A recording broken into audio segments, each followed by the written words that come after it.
Vulkansk aktivitet på Island. Et øjeblik, så rykker den lige ned. Okay. For det første, så kan vi nævne, at Island ligger oven på et hotspot. Og det kan vi se her. På et lille prik på det her lille kort. Og så kan vi se, at alt det røde her, det er vulkansk aktivitet under Island. Og den vulkan, vi nævner lidt senere, Eyjafjallajökull, den ligger lige her omkring. Problemstilling og relevans og aktualitet. Altså, for det første, så vil klimaforandringerne, de vil øge den vulkanske aktivitet, og konsekvensen af disse får stor indflydelse på menneskelivet på Island. Og da flere vulkanudbrud vil forårsage flere ødelæggelser på f.eks. landsbyer eller andre ting i nærheden, og det vil være til stor skade for menneskene i nærheden, eller dem bare på Island generelt. De forskellige trusler fra den vulkanske aktivitet. Der er vulkanske dampe, som forgifter marker og dyr og påvirker klimaet. Da asken og gasserne lægger sig i atmosfæren og blokerer for solens lys. Og så er der også lava, som ødelægger byer selvfølgelig, fordi det er varmt. Og så er der det, der hedder jukkeløb, som er når at lavaen går i udbrud og møder lavaen. Når vulkanen går i udbrud og møder lavaen. Når vulkanen går i udbrud? Ja, når vulkanen går i udbrud og lavaen møder isen, så smelter isen og kan oversvømme byer, huse og veje. Eyjafjallajökull er en stratovulkan, som ligger under en isgletsjer, og selve isgletsjeren, det er Eyjafjallajökull.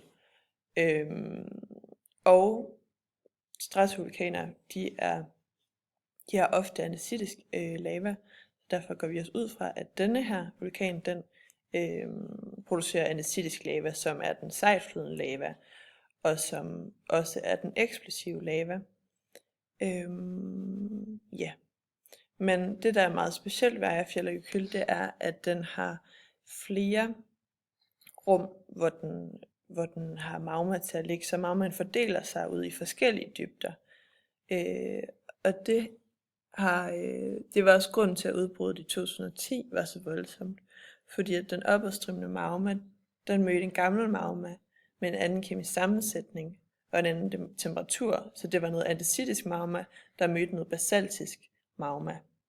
Og det resulterede så i det her meget eksplosive udbrud. Ja. Og konsekvenserne, det var så, at omkring 1000 islændinge blev evakueret fra området, og at der opstod sådan nogle gigantiske askeskyer, som lammede al flytrafik over Europa i knap en uge. Se her, her har vi Eyjafjallajökull, og hernede i bunden kan vi så se, at der er noget nyt lava, eller magma, på vej op, og det kommer jo så til at blande sig med det lidt ældre magma. Og det skaber så sådan den her kemiske reaktion, som Agnete fortalte om før, der skete i udbruddet i 2010. Men så kan vi også se noget andet her. Noget af magmaet, det kommer over i en anden slags vulkan. Der er i området lige siden af Eyjafjallajökull. Og der er et kæmpe lager, kan vi se her. Og det er vel...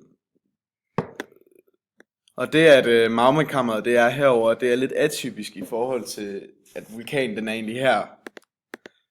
Og den så magmaet fra Eyjafjallajökull bryder ud et andet sted. Så det er lidt sjovt at tænke på. Men kan man se Eyjafjallajökull sammenlignet med Katla, som er en anden stor vulkan på Island.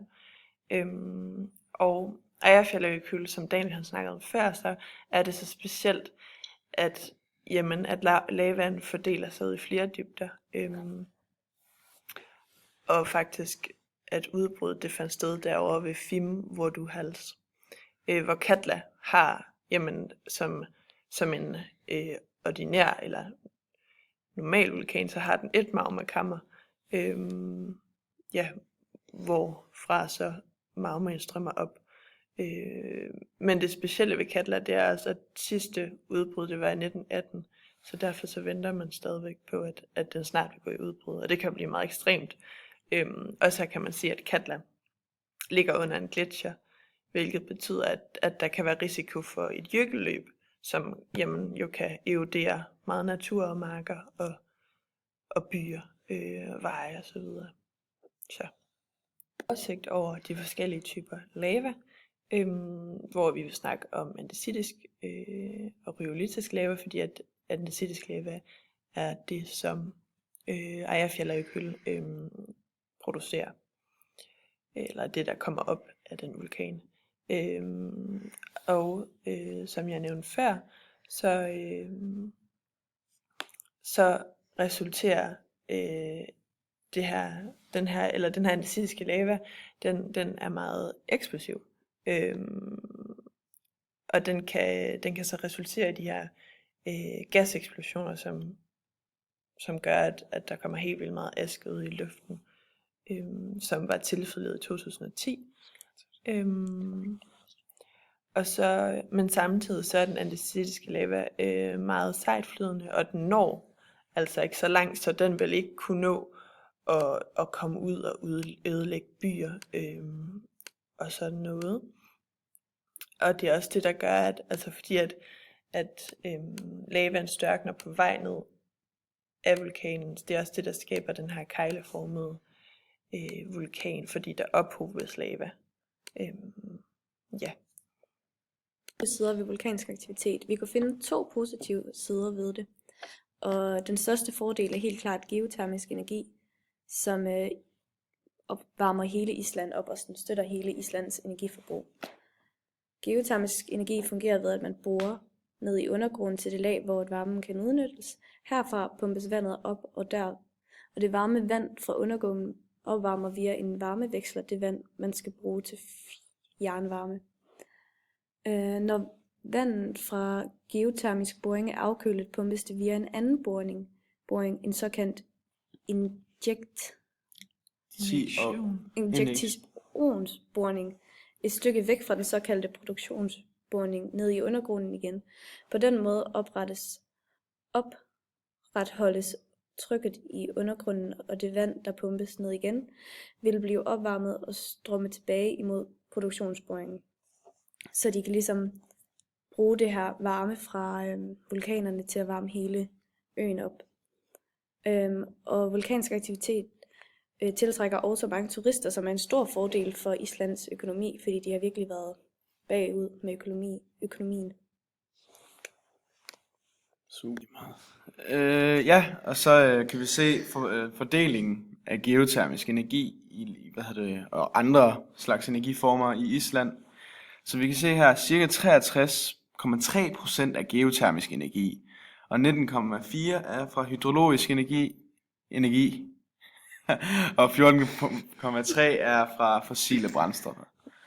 Men som vi kan se her, så er islænderne, lige et øjeblik, rykker lige med den her, så er islænderne, de er mest selvforsynet med deres geotermisk energi, og det er en stor del af hele landet, der bruger det. Cirka 90% af hjemmene i islændernes hjem er baseret på geotermisk energi. Som vi kan se, det er også det største energiareal, eller det opvarmning af en indendørs areal, det er nok det største geotermisk energi, der bliver brugt til geotermisk energi i Island. Resten det er til drivhuse, dambrug, industri, snesmeltning, og det er små dele. Men ellers er det produktion af elektricitet og opvarmning, der er de største fordele ved geotermisk energi. Det var det. Tak fordi du hørte med. Hej.